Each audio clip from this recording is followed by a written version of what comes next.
You're in sunny Italy, sweet land of song and romance.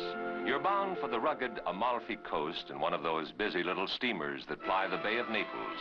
First stop is Sorrento, a fairy tale town as Italian as pizza. Where are we going? Let's ask the Carabinieri. It's your chance to try out your Italian. But policemen are helpful in any language, and so are the shopkeepers. Sorrento's streets are lined with shops, pungent with the flavor of an Eastern bazaar. Like to buy something first? You'll find most stores here sell products of hand craftsmanship, laces, inlaid wood, ceramics. The music box plays Torna a Sorrento. You probably will.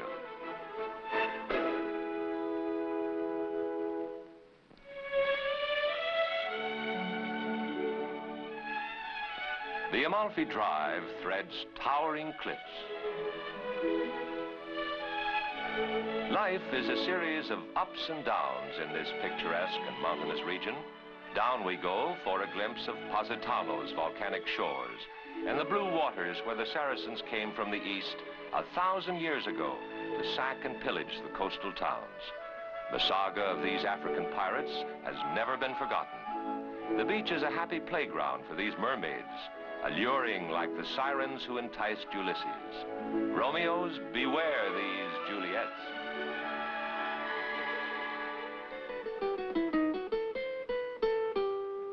You can feast as well as fill your soul at the Seranusa. Culinary perfection is an art in this land of arts, where man and nature work in wondrous ways. Fruta del Mare, Italian shore dinners are extra special.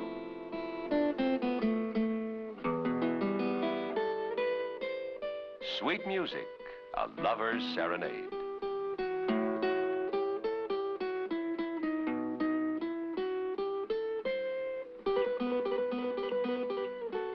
Salute!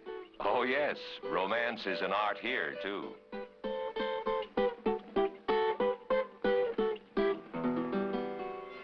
Through the tunnel to still another wonderland.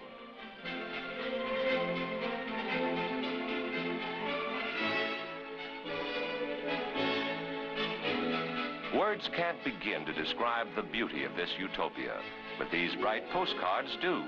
Besides, it's about time to write Aunt Minnie and Uncle Joe and tell them perhaps about these fabulous king-sized lemons, typical of the rich, fertile countryside. Nothing like this back home.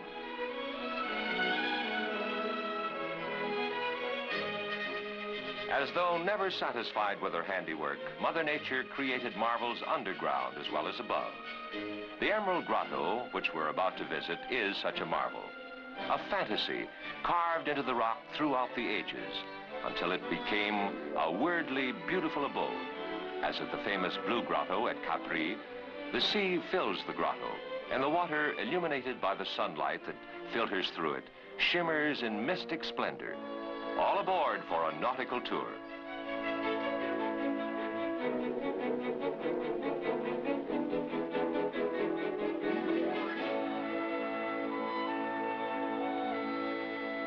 The miracle of refraction gives the water a mysterious emerald green color. A castle fit for Father Neptune himself, an eerie realm of the sea, peopled with ghost-like stalagmites. Quite a contrast with the sun-drenched world above.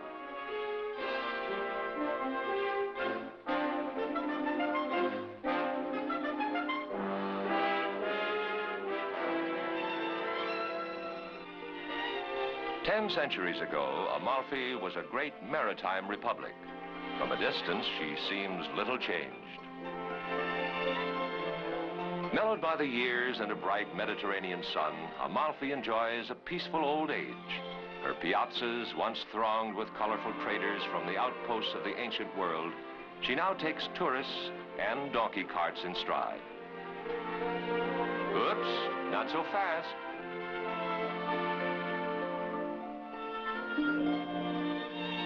Usually, it's a good bet to visit the local cathedral. Amalfi's is a standout, dating from the days of the Arab invasion of southern Italy. It's a rich blend of Byzantine and Moorish architecture. The mosaics are a dazzling blaze of color, with gold, blue, and red predominating.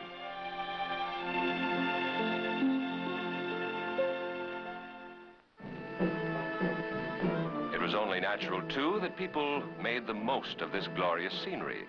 The gardens of the Villa Ruffalo, world famous, are only a stone's throw from Amalfi. The great composer Richard Wagner likened Villa Ruffalo's gardens to the magic garden in the opera Parsifal. The influence, again, is strongly Moorish, an inheritance of the Arab civilization.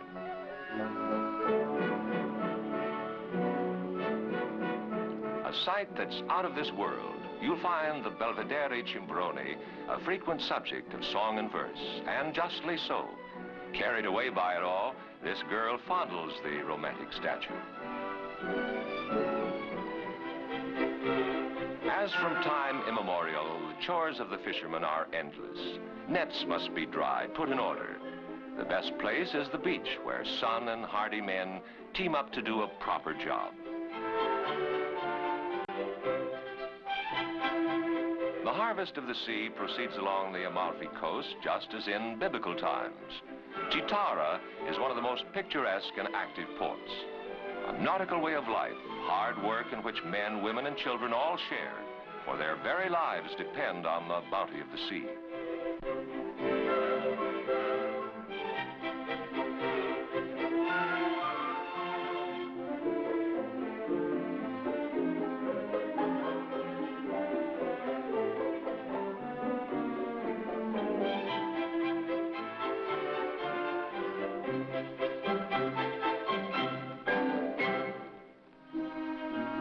In a country where the arts flourish, the Italians express themselves in many forms. The large-scale mural advertising the studio is in mosaic. One of Italy's more important ceramics establishments is at Vietri sul Mare. Nothing is impossible here. Giraffes, for example, no stretch of the imagination needed. Many of the pieces are strictly decorative. A column with grotesque faces. There are neo-modern as well as classical designs. This one's on the futuristic side. Don't expect to find an assembly line as you might back home. Hand craftsmanship is still venerated as for centuries past. The Italian artist is an individualist in the glorious tradition of the Italian Renaissance, when Cellini, Da Vinci, and Michelangelo created their great works. No two pieces are alike.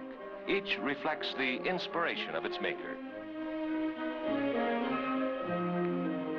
Something to crow about, a ceramic flower vase that's truly a masterpiece of modern art.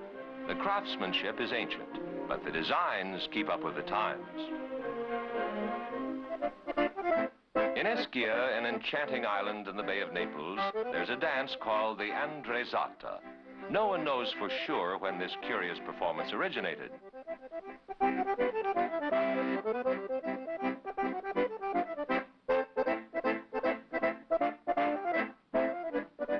One thing is certain, these people enter into the spirit of the occasion.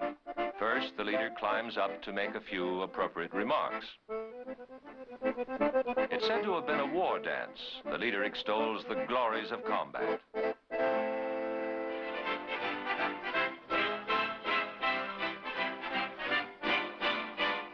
Good thing they use wooden sticks instead of honest-to-goodness swords.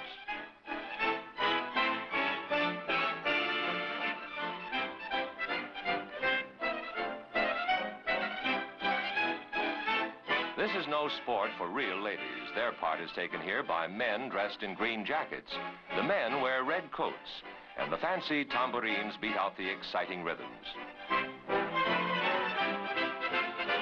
But all's fair in love and war, so the lovely ladies join in.